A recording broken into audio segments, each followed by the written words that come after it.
Assalamualaikum warahmatullahi wabarakatuh. Salam guru penggerak.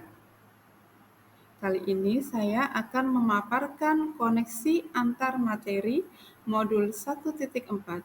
Bersama saya, Dani Suci Arini SPD, CGP Angkatan 10 Kota Batam. Dan pengajar praktik Bapak Ruslan Hermawan SSI, serta fasilitator Bapak Jumadi SPD MSI. Koneksi antar materi modul 1.4 berisi materi-materi dari modul 1.1 sampai modul 1.4. Modul 1.1 Filosofi Pendidikan Nasional oleh Ki Hajar Dewantara. Modul 1.2 Nilai dan Peran Guru Penggerak. Modul 1.3 Visi Guru Penggerak dan modul 1.4 Budaya Positif. Dalam modul 1.1 Filosofi Pendidikan Nasional Ki Hajar Dewantara, pendidikan adalah tempat persemaian benih-benih kebudayaan dalam masyarakat. Ki Hajar Dewantara memiliki keyakinan bahwa untuk menciptakan manusia Indonesia yang beradab, maka pendidikan menjadi salah satu kunci utama dalam pencapaiannya. Pendidikan dapat menjadi tempat berlatih dan bertumbuhnya nilai-nilai kemanusiaan yang dapat diteruskan atau diwariskan. Dalam modul 1.2, Nilai dan Peran Guru Penggerak. Nilai dari guru penggerak adalah mandiri, reflektif, kolaboratif, inovatif, serta berpihak pada murid. Nilai-nilai ini diharapkan terus tumbuh dan dilestarikan dalam diri seorang guru penggerak. Kelima nilai ini saling mendukung satu dengan lainnya dan tentunya diharapkan menjadi pedoman berperilaku untuk seorang guru penggerak. Guru penggerak yang mandiri berarti guru tersebut mampu memunculkan motivasi dalam dirinya sendiri untuk membuat perubahan baik untuk lingkungan sekitarnya ataupun pada dirinya sendiri. Perilaku yang bisa dilakukan guru adalah melakukan refleksi dan introspeksi terhadap kegiatan pembelajaran yang dilakukan. Mau mendengarkan saran dan kritik dari pengawas, kepala sekolah, sesama guru, dan peserta didik. Seorang guru reflektif selalu melihat dari sisi positif setiap saran dan kritik untuk memperbaiki kualitas kerja. Guru tidak boleh merasa puas terhadap pembelajaran yang dilakukan. Guru berani jujur mengakui kekurangan dirinya dalam pembelajaran. Perilaku guru penggerak berkaitan dengan nilai kolaboratif, yaitu guru harus membangun hubungan kerjasama yang positif dan harmonis dengan orang tua peserta didik, komite sekolah, organisasi di lingkungan sekolah, dan dinas pendidikan untuk kemajuan sekolah. Perilaku seorang guru penggerak terkait nilai inovatif adalah guru penggerak harus mampu menemukan ide-ide atau gagasan-gagasan baru tentang metode, media, dan suasana pembelajaran yang berpusat kepada peserta didik dan menyenangkan. Guru penggerak harus mengutamakan perkembangan peserta didik sebagai acuan utama. Guru harus mampu menghadirkan pembelajaran sesuai kebutuhan peserta didik. Menghadirkan pembelajaran di mana peserta didik membangun sendiri pengetahuannya. Guru harus mampu mewujudkan profil pelajar Pancasila bagi peserta didiknya. Pelajar yang memiliki profil ini adalah peserta didik yang terbangun utuh ke 6 dimensi pembentuknya, yaitu 6 dimensi profil pelajar Pancasila, yang meliputi beriman bertakwa kepada Tuhan Yang Maha Esa dan berakhlak mulia, mandiri, bergotong royong, berkebinekaan global, bernalar kritis, dan kreatif. Yang selanjutnya, peran guru penggerak. Yang pertama, menjadi pemimpin pembelajaran. Menjadi pemimpin pembelajaran yang mendorong ekosistem pendidikan sekolah. Pemimpin pembelajaran berarti seorang guru menjadi seorang pemimpin yang menitik beratkan pada komponen yang terkait erat dengan pembelajaran, seperti kurikulum, proses belajar mengajar, asesmen, pengembangan guru, serta komunitas sekolah. Guru penggerak diharapkan mampu berperan sebagai pemimpin yang berorientasi pada peserta didik dengan memperhatikan segenap aspek pembelajaran yang mendukung tumbuh kembang peserta didik. Yang kedua, menggerakkan komunitas praktisi. Guru penggerak berpartisipasi aktif dalam membuat komunitas belajar untuk para rekan guru baik di sekolah maupun wilayahnya. Yang ketiga, peran guru penggerak yaitu menjadi coach bagi guru lain. Guru penggerak harus mampu menjadi coach dan mentor bagi rekan guru lain terkait pengembangan pembelajaran di sekolah. Yang keempat, mendorong kolaborasi antar guru. Kolaborasi antar guru sangat diperlukan di sekolah untuk mendapatkan hasil yang optimal. Guru penggerak harus membuka ruang diskusi positif dan kolaborasi antara guru dan pemangku kepentingan di dalam dan di luar sekolah untuk meningkatkan kualitas pembelajaran. Peran guru penggerak yang kelima yaitu mewujudkan kepemimpinan peserta didik atau kepemimpinan murid. Guru harus memberikan dorongan dalam meningkatkan kemandirian dan kepemimpinan peserta didik di sekolah. Peran seorang guru penggerak berarti membantu para peserta didik untuk mandiri dalam belajar, mampu memunculkan motivasi peserta didik untuk belajar, juga mendidik karakter peserta didik di sekolah. Visi guru penggerak. Visi adalah pandangan atau wawasan ke depan yang dijadikan cita-cita, inspirasi, motivasi, dan kekuatan bersama warga sekolah mengenai wujud sekolah pada masa yang akan datang.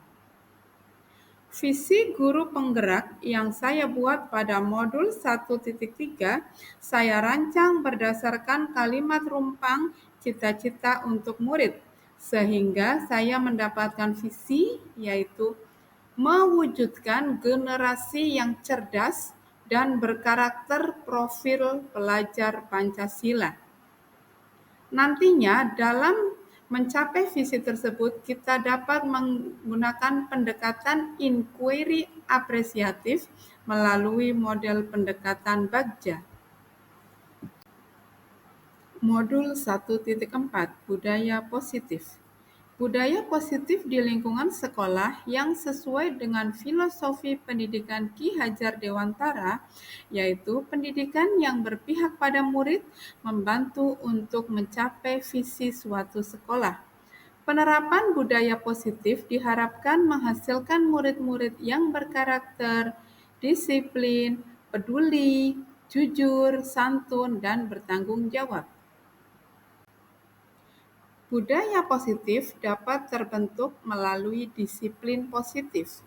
Disiplin positif adalah sebuah bentuk penerapan disiplin tanpa kekerasan.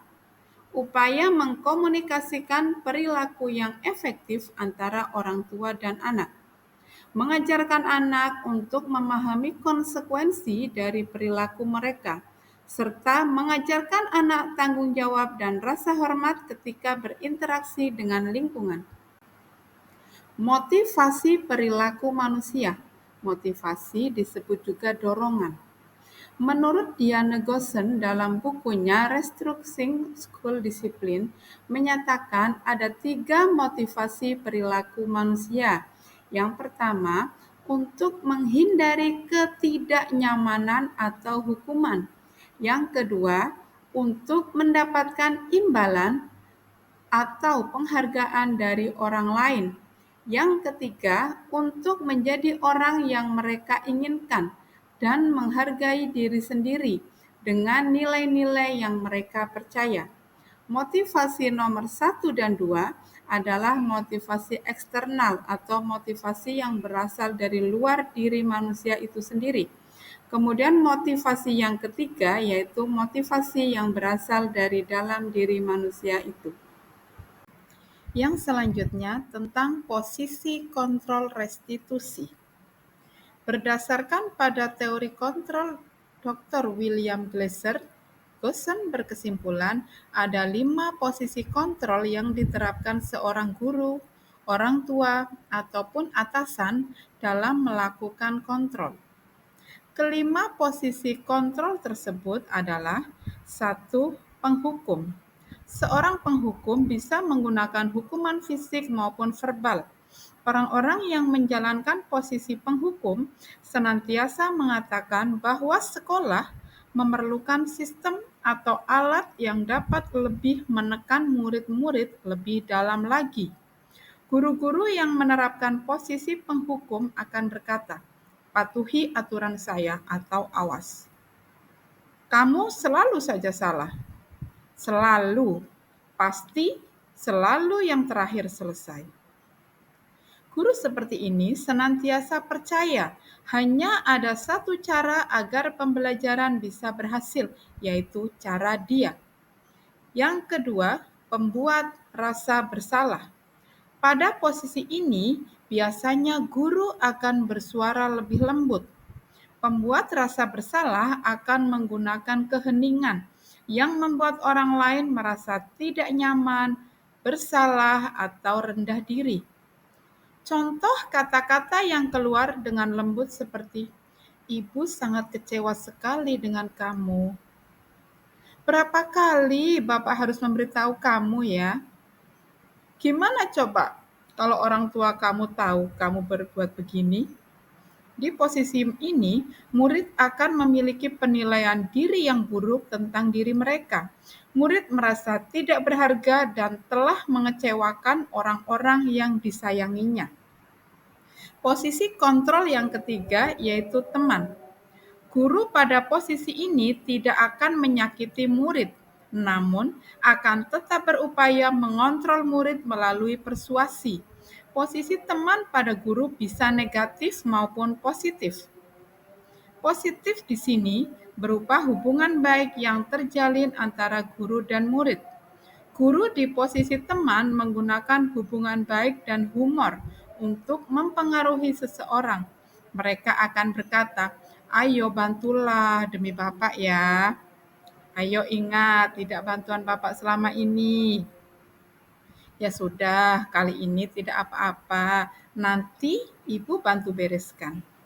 Hal negatif dari posisi teman adalah bila suatu saat guru tersebut tidak membantu, maka murid akan kecewa dan berkata, "Saya pikir Bapak atau Ibu teman saya." Murid merasa dikecewakan dan tidak mau lagi berusaha. Hal ini yang mungkin timbul adalah murid hanya akan bertindak untuk guru tertentu dan tidak untuk guru lainnya. Murid akan tergantung pada guru tersebut. Posisi kontrol yang keempat yaitu pemantau. Memantau berarti mengawasi. Pada saat kita mengawasi, kita bertanggung jawab atas perilaku orang-orang yang kita awasi. Posisi pemantau berdasarkan pada peraturan-peraturan dan konsekuensi. Dengan menggunakan sanksi atau konsekuensi, kita dapat memisahkan hubungan pribadi kita dengan murid sebagai seseorang yang menjalankan posisi pemantau. Pertanyaan yang diajukan oleh seorang pemantau antara lain, peraturannya apa? Apa yang telah kamu lakukan? Sanksi atau konsekuensinya apa? Seorang pemantau sangat mengandalkan penghitungan, catatan, data yang dapat digunakan sebagai bukti atas perilaku seseorang. Posisi ini akan menggunakan stiker, slip catatan, dan daftar cek. Posisi pemantau sendiri berawal dari teori stimulus respon yang menunjukkan tanggung jawab guru dalam mengontrol murid. Sedangkan posisi kontrol yang kelima yaitu manajer. Manajer adalah posisi di mana guru berbuat sesuatu bersama dengan murid, mempersilakan murid mempertanggungjawabkan perilakunya, mendukung murid agar dapat menemukan solusi atas permasalahannya sendiri. Seorang manajer telah memiliki keterampilan di posisi teman maupun pemantau, dan dengan demikian bisa jadi di waktu-waktu tertentu kembali kepada kedua posisi tersebut bila diperlukan. Di manajer, murid diajak untuk menganalisis kebutuhan dirinya maupun kebutuhan orang lain. Seorang manajer akan berkata, "Apa yang kita yakini? Apakah kamu meyakininya? Jika kamu memperbaiki ini, hal ini menunjukkan apa tentang dirimu, serta apa rencana kamu untuk memperbaiki hal ini." Tugas seorang manajer bukan untuk mengatur perilaku seseorang. Kita membimbing murid untuk dapat mengatur dirinya sendiri. Seorang manajer bukannya memisahkan murid dari kelompoknya, tetapi mengembalikan murid tersebut ke kelompoknya dengan lebih baik dan kuat. Kebutuhan dasar manusia. Kebutuhan dasar manusia ada 5. Seluruh tindakan manusia memiliki tujuan tertentu. Semua yang kita lakukan adalah usaha terbaik kita untuk mendapatkan apa yang kita inginkan. Ketika kita mendapatkan apa yang kita inginkan, sebetulnya saat itu kita sedang memenuhi satu atau lebih dari satu kebutuhan dasar kita, yaitu kebutuhan dasar bertahan hidup, kasih sayang dan rasa diterima, kebebasan, kesenangan, dan penguasaan. Ketika seorang murid melakukan suatu perbuatan yang bertentangan dengan nilai-nilai kebajikan atau melanggar peraturan, hal itu sebenarnya dikarenakan mereka gagal memenuhi kebutuhan dasar mereka. Untuk lebih jelasnya, mari kita simak satu persatu. Yang pertama, kebutuhan bertahan hidup. Kebutuhan bertahan hidup adalah kebutuhan yang bersifat fisiologis untuk bertahan hidup, misalnya kesehatan, rumah, dan makanan. Kebutuhan biologis sebagai bagian dari proses reproduksi, termasuk kebutuhan untuk tetap bertahan hidup. Komponen psikologis pada kebutuhan ini meliputi kebutuhan akan perasaan aman. Kebutuhan dasar yang kedua yaitu kasih sayang dan rasa diterima atau kebutuhan untuk diterima. Kebutuhan ini dan 3 kebutuhan berikutnya adalah kebutuhan psikologis. Kebutuhan untuk disayangi dan diterima meliputi kebutuhan akan hubungan dan koneksi sosial, kebutuhan untuk memberi dan menerima kasih sayang, dan kebutuhan untuk merasa menjadi bagian dari suatu kelompok. Kebutuhan ini juga meliputi keinginan untuk tetap terhubung dengan orang lain, seperti teman, keluarga, pasangan hidup, teman kerja, binatang peliharaan, dan kelompok di mana kita tergabung. Kebutuhan yang selanjutnya yaitu penguasaan atau kebutuhan pengakuan atas kemampuan. Kebutuhan ini berhubungan dengan kekuatan untuk mencapai sesuatu, menjadi kompeten, menjadi terampil, diakui atas prestasi dan keterampilan kita, didengarkan dan memiliki rasa harga diri. Kebutuhan ini meliputi keinginan untuk dianggap berharga, bisa membuat perbedaan, bisa membuat pencapaian, kompeten, diakui, serta dihormati. Kebutuhan dasar yang keempat yaitu kebebasan atau kebutuhan akan pilihan. Kebutuhan untuk bebas adalah kebutuhan untuk kemandirian, otonomi, memiliki pilihan, dan mampu mengendalikan arah hidup seseorang. Anak-anak dengan kebutuhan kebebasan yang tinggi menginginkan pilihan. Mereka perlu banyak bergerak, suka mencoba-coba, tidak terlalu terpengaruh orang lain, dan senang mencoba hal baru dan menarik. Kebutuhan dasar yang kelima atau yang terakhir yaitu kesenangan, kebutuhan untuk merasa senang. Kebutuhan akan kesenangan adalah kebutuhan untuk mencari kesenangan, bermain, dan tertawa. Bayangkan hidup tanpa kenikmatan apapun, betapa menyedihkan. Keyakinan sekolah atau kelas. Keyakinan kelas yang dibuat hendaknya benar-benar bersumber dari kebutuhan siswa dalam membentuk budaya positif, menggali segala hal potensi positif untuk dijadikan landasan keyakinan kelas dan benar-benar dengan sadar diyakini bersama. Kalimat yang digunakan juga berupa kalimat universal dan positif yang bisa mudah diingat oleh para siswa. Tujuan dari penerapan keyakinan kelas itu sendiri antara lain, yang pertama, menumbuhkan keterlibatan murid dalam membentuk keyakinan kelas untuk mencapai kelas impian bersama guna pembelajaran yang efektif. Yang kedua, mewujudkan merdeka belajar berpihak pada murid. Yang ketiga, menciptakan komunikasi segala arah antara guru dan murid. Dan yang terakhir, membiasakan budaya dan disiplin positif. Yang selanjutnya, segitiga restitusi. Dalam segitiga restitusi, ada 3 tahapan. Yang pertama, menstabilkan identitas, validasi tindakan yang salah, dan menanyakan keyakinan. Adakah hal-hal yang menarik untuk Anda dan di luar dugaan? Hal-hal yang menarik dari modul 1.1 sampai 1.4 ternyata saling terkait dan berkesinambungan. Hal yang tak terduga adalah bahwa setiap guru harus bisa memposisikan dirinya pada suatu masalah. Setiap masalah hanya butuh solusi, bukan hukuman. Dan setiap tindakan adalah pembelajaran. Perubahan apa yang terjadi pada cara berpikir Anda dalam menciptakan budaya positif di kelas maupun sekolah Anda setelah mempelajari modul ini? Setelah mempelajari modul ini, saya berpikir bahwa untuk menciptakan budaya positif di kelas maupun di sekolah harus melibatkan siswa dalam perencanaan hingga pelaksanaan budaya positif dengan harapan mewujudkan kelas atau sekolah yang diyakini bersama.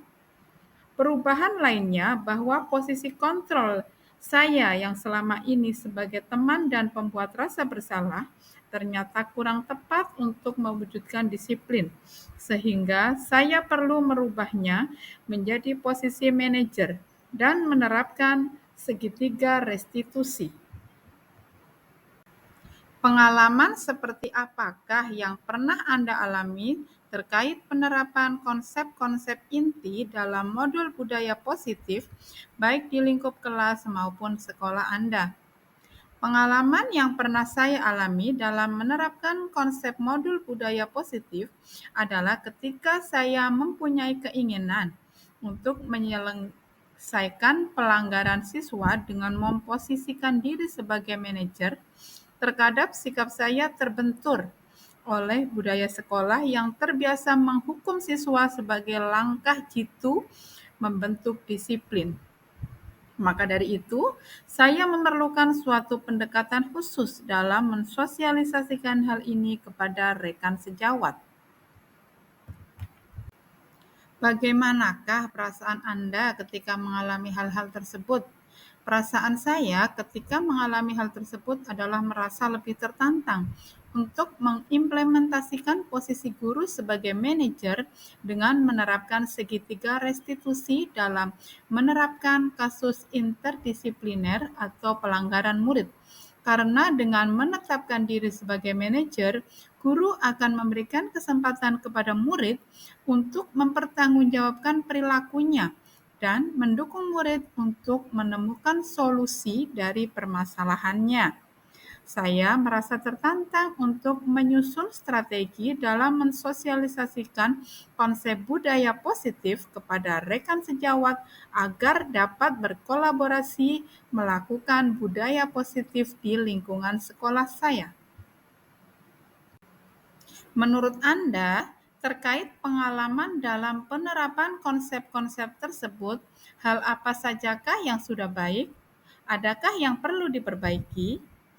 Menurut saya, hal baik yang sudah ada di lingkungan kelas dan sekolah saya adalah disiplin positif, nilai-nilai kebajikan, serta keyakinan kelas yang dibangun bersama dan berpihak pada murid.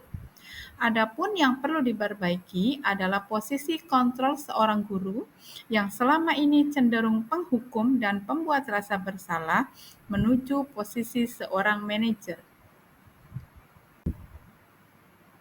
Sebelum mempelajari modul ini, ketika berinteraksi dengan murid, berdasarkan 5 posisi kontrol, posisi manakah yang paling sering Anda pakai? Dan bagaimana perasaan Anda saat itu? Setelah mempelajari modul ini, posisi apa yang akan Anda pakai? Dan bagaimana perasaan Anda sekarang? Apa perbedaannya?